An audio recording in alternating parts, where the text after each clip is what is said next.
Bonjour, nous allons parler de la valeur juridique des principes généraux du droit. Selon Gérard Lecornu, les PGD, principes généraux du droit, sont les règles admises par la jurisprudence comme s'imposant à l'administration et ses rapports avec les particuliers, même sans texte, et ayant une valeur égale à celle de la loi, de sorte que celle-ci peut y déroger et qu'au contraire, l'administration et le pouvoir réglementaire doivent les respecter. Une telle affirmation a de quoi surprendre.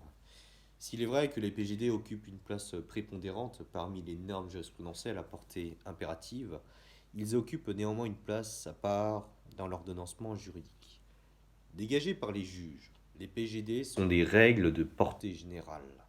Ils constituent ainsi des normes jurisprudentielles. Et s'il s'agit de normes non écrites, les PGD ne sont pas pour autant à confondre avec le droit coutumier. Tout est là le paradoxe que de leur reconnaître une valeur juridique, alors même que le droit français accorde une prépondérance aux normes écrites. Il est ainsi admis qu'au sein de la hiérarchie des normes, les PJD sont inférieurs aux normes législatives mais supérieurs aux actes administratifs. Précisément, le juge administratif exerce un contrôle de conformité des actes administratifs à l'égard des PJD. Et historiquement, les principes ont été dégagés au lendemain de la Seconde Guerre mondiale.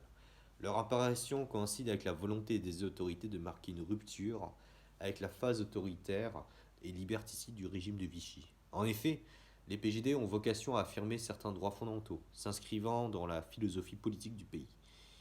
Il s'agit notamment du principe d'égalité ou de la protection des administrés. Sans être formulé expressément, les prémices des PGD s'observaient déjà pour le respect des droits de la défense. Conseil d'État, 1944, Dame veuve Trompier-Gravier. L'expression de PGD a été réellement employée peu après, Conseil d'État 1945 à Ramu. Et aujourd'hui, dans un contexte de demande croissante de protection des droits humains, les PGD s'inscrivent dans la sauvegarde des droits individuels. Les PGD sont nombreux et concernent divers domaines de l'action de l'administration. En principe, ils ne doivent pas être violés. Pour autant, la volonté de garantir les droits individuels des usagers est modérée par la mission des juges administratifs de préserver également les intérêts de l'administration. La force juridique des PGD tend alors à être contestée par la pratique jurisprudentielle et leur caractère non écrit peut expliquer leur importance relative. Ainsi, la diversité des PGD mène à un manque de clarté à l'inverse des lois.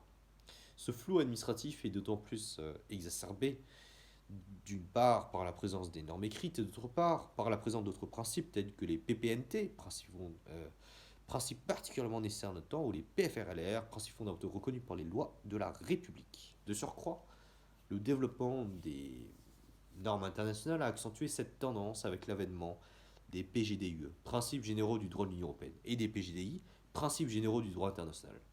Ainsi, en parallèle du développement des normes écrites par le législateur, de nombreux PGD ont été dégagés par le juge administratif. Il est possible d'y voir une atteinte à la séparation des pouvoirs au regard de la grande autonomie accordée au juge dans le dégagement des PGD. Toutefois, cette création jurisprudentielle reste conditionnée, notamment par les valeurs historiques et républicaines reconnues par l'état de civilisation.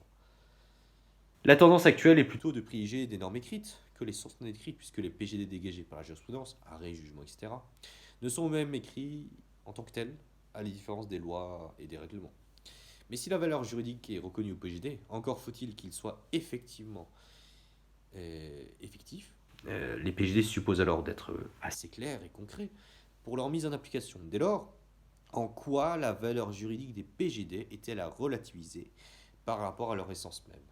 Même s'ils occupent une place supra-réglementaire, la valeur juridique des PGD est à relativiser en raison à la fois de leur place dans l'ordonnancement juridique que de leur dégagement par les juges.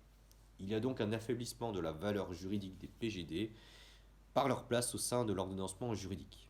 Si la place qu'occupent les PGD dans l'ordre interne n'est pas remise en cause dans le droit administratif, il faut en revanche ne pas sous-estimer la baisse de leur influence. Les PGD sont en effet concurrencés par d'autres principes généraux. Ces PGD obéissent à une obligation de conformité aux normes supérieures par la reconnaissance hiérarchique dans la hiérarchie des normes.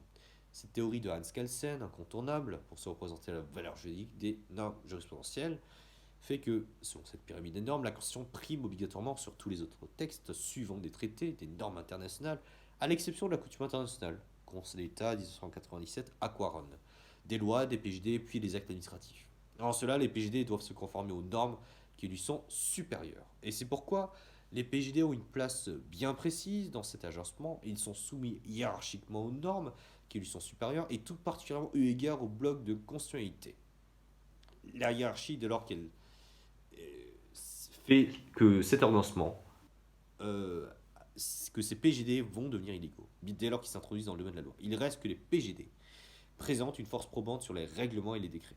Et ainsi, ces principes sont infralégislatifs d'une part, supradécrétales et plus généralement supra-réglementaires d'autre part. Ils s'inscrivent alors dans le respect du principe de l'égalité, au moment où ils le méritent parfois d'étendre le champ d'application d'un dispositif textuel dont la portée est moindre. C'est par exemple le cas pour le paiement minimum d'un SMIC.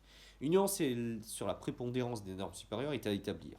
En effet, les juges administratifs sont parfois dans le dilemme de privilégier les PJD, faute de sources écrites, et le Conseil d'État admet que les PJD s'imposent à toute autorité réglementaire, et ce y compris en l'absence de dispositions législatives. Conseil d'État, 1959, syndicat général des ingénieurs conseils. Le recours au PGD permet ainsi la mise en vigueur d'un acte administratif. Pour autant, les PGD ne sont pas dénués d'utilité. En réalité, peu importe leur origine, qu'ils s'inspirent de textes constitutionnels, voire internationaux ou simplement législatifs, les PGD s'imposent à la puissance publique. L'administration est aussi en principe tenue de les respecter, outre les autres normes impératives, les PGD. Et ils sont donc pourvus d'une force obligatoire par la reconnaissance des juges administratifs. Seul le législateur, et non tout réglementaire, peut déroger à un PGD. Le principe de l'égalité impose que ces PGD soient utilisés comme référentiels pour sanctionner des actes administratifs illégaux. Pour pallier la question de la valeur juridique des PGD, le professeur émérité René Chaput soutient que les juges administratifs ont le pouvoir d'annuler un acte administratif.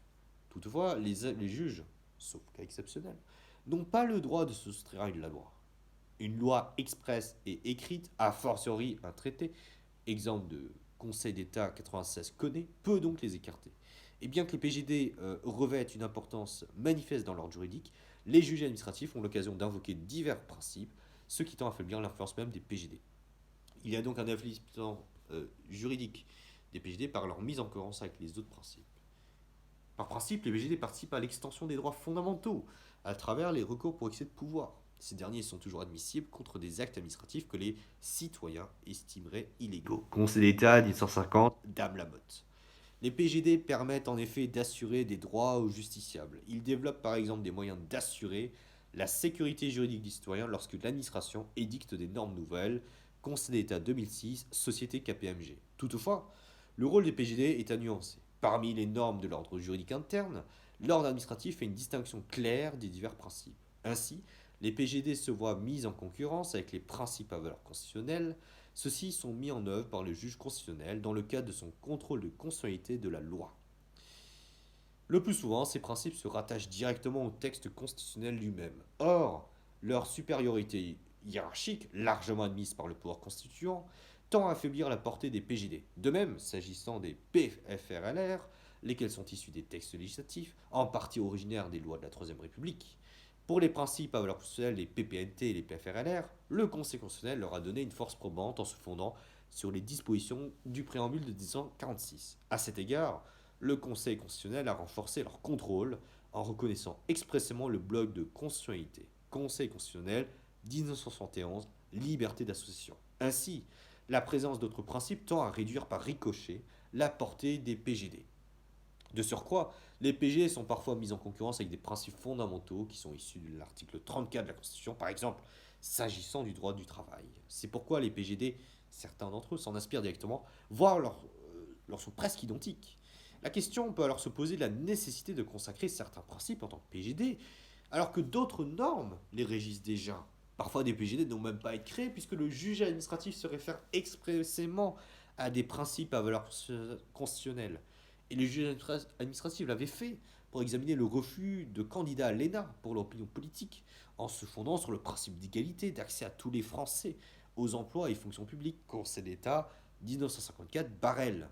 Cette jurisprudence Barrel apparaît comme une extension, un affinement des PJD concernant le principe d'égalité du fonctionnement des services publics. Conseil d'État, 1951, Société des concerts du Conservatoire, mais en se reposant sur un principe à valeur constitutionnelle déjà existant. Donc on a vu que la valeur juridique des PJD, en dépit de leur reconnaissance juridique, n'est pas aussi forte qu'on pourrait le croire. on va voir l'efficacité relative de ces PGD, du fait de leur création même. Affaiblissement de la valeur juridique des PGD, causé par leur mode de création désordonné. En raison de la place hiérarchique qu'ils occupent dans la pyramide des normes, il n'est guère étonnant de voir une faible influence des PGD par rapport aux autres normes de rang supérieur. Une telle analyse peut s'expliquer d'une part par les conditions restrictives accordées aux juges administratifs pour les dégager, et d'autre part en raison de la trop grande diversité et abstraction du nombre de PGD. Il y a donc une liberté qui est conditionnée par les juges administratifs dans la création de leurs PGD. Ces juges judiciaires administratifs dégagent des PGD à partir des conceptions idéologiques des textes constitutionnels, internationaux et ou législatifs.